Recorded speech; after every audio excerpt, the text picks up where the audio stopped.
May I now request His Excellency Mr. Javed Ashraf, High Commissioner to India, High Commissioner of India to Singapore, to deliver his welcome address.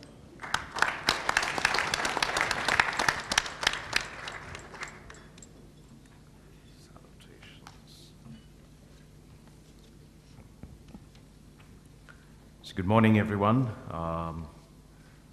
Honorable Member of Parliament, Parliamentary Secretary, Ministry of Education, Ministry of Social and Family Development, Associate Professor Dr. Muhammad Faisal Ibrahim, thank you for being here today. Mr. Murli Pillai, Honorable Member of Parliament, Dr. Go Cheng Soon, Director, Traditional and Complementary Medicine System, Ministry of Health, Malaysia, thank you for being here too. Dr. Pradeep Dua from Ministry of Ayush in New Delhi. Thank you for coming all the way from India to be part of this. And of course, our very own Dr. Indu Shekhar, President of Ayurveda Practitioners Association in Singapore. It's a great pleasure to welcome you all to this second Ayurveda conference here in Singapore. The turnout, despite the short notice, is truly, truly encouraging, and it just goes to show both the popularity of Ayurveda, but also the sense of openness, the sense of pluralism and multiculturalism that is such a fundamental foundation of this great city and great country. I have just come from a very special place, Sun Love Home. And there I had the opportunity to interact with and to witness inmates, elderly people, people who are differently abled, people who have come through various challenges of life, regain hope, joy, and happiness through yoga. It was a beautiful moment and a beautiful opportunity to see that. Today is a very special day, and this is the International Day of Yoga. As we all know, this is the longest day in Northern Hemisphere, and June 21 is now being observed since 1914, or 15 actually, as the International Day of Yoga. Now, when Prime Minister Narendra Modi, in his maiden speech at the United Nations General Assembly, and I was fortunate enough to be there part of that occasion, called upon the world to declare June 21 as the International Day of Yoga, he had three fundamental objectives: a healthy human being, a healthy society, and a healthy planet, and all for a peaceful, prosperous, and a sustainable future for this world. When he proposed this idea, a lot of people, including in India, thought that this was completely out of the box, in some way a radical departure from the general convention of diplomacy, which focuses on traditional tools and instruments of diplomacy, politics, defense, security, economic ties, etc. But the response was overwhelming.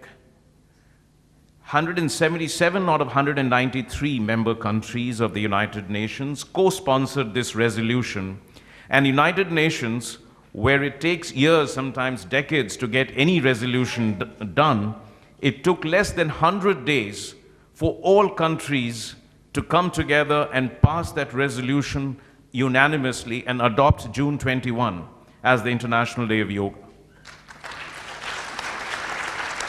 Now, since then, in 2015, 2016, and now in 2017, International Day of Yoga has been observed in every country on Mother Earth, hundreds of cities.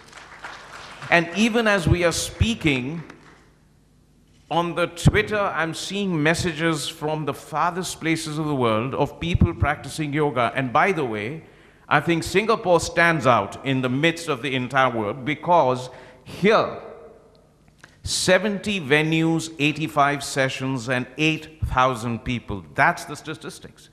A city with 719 square kilometers means that there was a yoga venue every 10 square kilometers, and that must be the highest density of yoga anywhere in the world. And it is in recognition of this that Prime Minister last night, Prime Minister Narendra Modi, tweeted yoga celebrations in Singapore from his personal account, which has 30 million followers. Not one tweet, but 3 times he tweeted about what's happening in in Singapore. So you all really deserve a big round of applause for having made not just yoga, but consciousness about health, happiness, and well-being such a fundamental part of your lives. And this is another reason why we are here today in this conference, to once again talk about wellness, health, and a complete human life. Now, all our ancient civilizations, in Asia in particular, Latin America too, and Africa as well, have had traditional systems of medicine. Because as long as human beings have existed, there has been medical ailments, and people have turned to nature, Mother Earth and Mother Nature, to provide the same means to heal. And therefore, Ayurveda was one of the fundamental Veds of India, a science of life. Literally, Ayurveda means science of life. And therefore, when Ayurveda talks about health and wellness, it looks at it in complete totality. The union between the physical, the emotional, and the mental. And that health is not simply a question of administering medicines, though it's an important part of it, but about a way of life. And when we talk of treatment, it talks about addressing not just suppressing symptoms or addressing symptoms, but going down to the root causes, which might be completely different from what we imagine. It is therefore, and it is something which derives over centuries and centuries of wisdom and proven treatment. So it is what you eat, it is how you live, it is what you consume, it is how you interact with the world, and therefore yoga and Ayurveda are in some sense an integral part of the whole. Now, as civilizations, in a sense, eclipsed, and we saw the rise of the Western civilizations, and we also saw the rise of Western systems of medicine, which has completely transformed health in the world, and produced longevity. But as people are discovering some of the other consequences, that we must focus not on cure, but on prevention, on wellness, not on disease, on addressing root causes. And as people look at the rising costs of medical treatment, the side effects of chemicals, of dealing with the lifestyle diseases which are growing both in developed and developed countries, people are turning to traditional medicines, whether it is Chinese or Indian. In Ayurveda, it's suddenly becoming very popular. And I can vouch for it. I have a sister-in-law, a doctor with 3 specializations. She was discovered very early in life with cancer. And of course, she went through the usual surgery. But over the last 10 years, has managed it completely.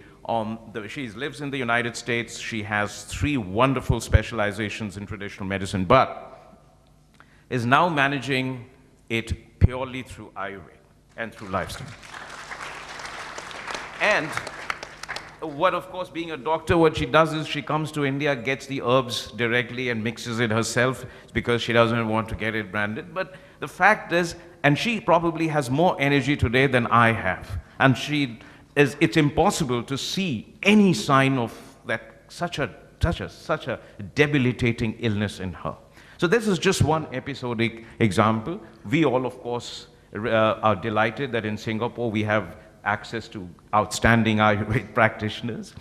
So this is the kind of change that is taking place, the demands of healthcare, the challenges of insurance costs, the lifestyle-related diseases, the side effects. All of this is bringing focus back to wholeness. And in India, we have recognized that it is not enough to rely upon our ancient wisdom, But we must also rely on tests of scientific evidence and the highest standards of quality, production, and regulation that is acceptable in the world today.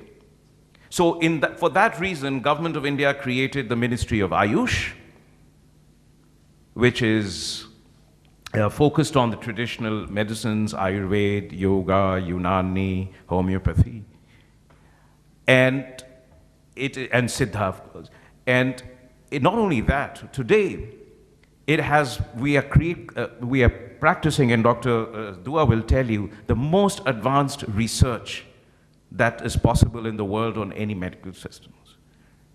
We have today 3 national institutions, 350 educational institutions. We've got 4 national level universities, 50,000 beds. The best hospitals in India now have Ayurveda departments. We've got a pharmacopoeia commission, and Ayurveda pharmacopoeia, digital library for traditional knowledge, which is involved in protecting IPR, the highest standards of regulation, quality control. All of this has been brought in so that what we accept as scientific methods and practices apply also to Ayurveda. And this is also the most sustainable form, affordable, accessible, sustainable, and reliable and enduring form of medical treatment and wellness. Now, once we have done this, we've seen also how it is growing around the world. Of course, in many parts of Asia, Latin America, and in Africa, we see the acceptance of Ayurveda as any other medicine as it is in India. In North America and in Europe, it is being adopted through different methods, sometimes as food supplements, sometimes as health supplements. In WHO, we now have a great collaboration with World Health Organization, which recognizes the importance of Ayurveda for general standards of health in the world. We have now collaborations, MOUs with countries like Russia, China, Hungary, and Poland. We have MOUs, memorandums of understanding for research with universities in United States, Germany, France, etc. And we're part of the international regulatory system for healthcare. So this is the way it is growing across the world. And we want the same to happen in Singapore. Singapore, as I learned yesterday, had its first Ayurveda practitioner in 1935. So that's nearly 100 years ago Ayurveda came in here. But it is unfortunate that we still don't have a system by which it gets the same recognition as other traditional medicine systems. And we hope that with scientific evidence, with proven empirical facts and data, we'd be able to show that it is a safe, reliable, sustainable, and affordable system of healthcare at par with anything in the world. What we want is a recognition that will enable, for example, doctors to practice Ayurveda in a properly regulated manner, which will also create the necessary filters to ensure that only requisite qualifications are accepted.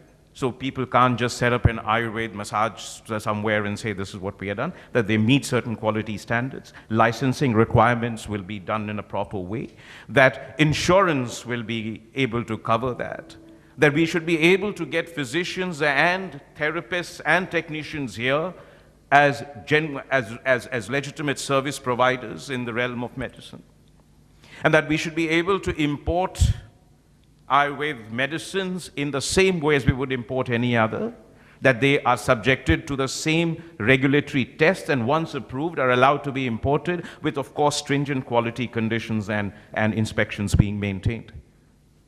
We are very confident that in a country, in a nation which in a sense has embraced the world, which is perhaps the most globally integrated country that you will ever find on this planet, where people from all faiths, all backgrounds, all belief systems live not just together, but in a warm embrace with each other.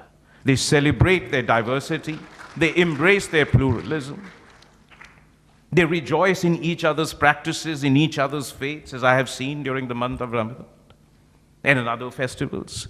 So in this country and in this great nation, I hope that a day will come when we will also look at Ayurveda as a part of a Singaporean system of health, well-being, and treatment. And so, ladies and gentlemen, this is the objective of the second Ayurveda. Just as we say that yoga may have had its roots in ancient India, but it is an inheritance of the entire world. It belongs to the entire world. And so is Ayurveda. It may have had its roots in India, but like the Chinese traditional medicine, we all love it and we all practice it. We want Ayurveda also to be seen as an inheritance of the entire world and something which I hope in due course will also become part of Singapore's system. So ladies and gentlemen, wish you a great event today on a very special day, the 3rd International Day of Yoga, being celebrated with great fervor around the world. And I hope this will be one step forward, a tangible and a giant step forward in making Ayurveda part of Singapore. Thank you very much. And I'm just being reminded of a very important announcement that my colleague Pradyum Tripathi, so preaching means you start practicing it yourself. And in the High Commission of India, we will soon launch the Ayush Cell. That Ayush Cell will enable us to disseminate genuine information, to create a platform for people to pursue research and collaboration, to bring Ayurveda practitioners and those who want to learn about it on a common platform. And I hope this will be one more step towards realizing our dream of Ayurveda in Singapore. Thank you very much, and thank you, President.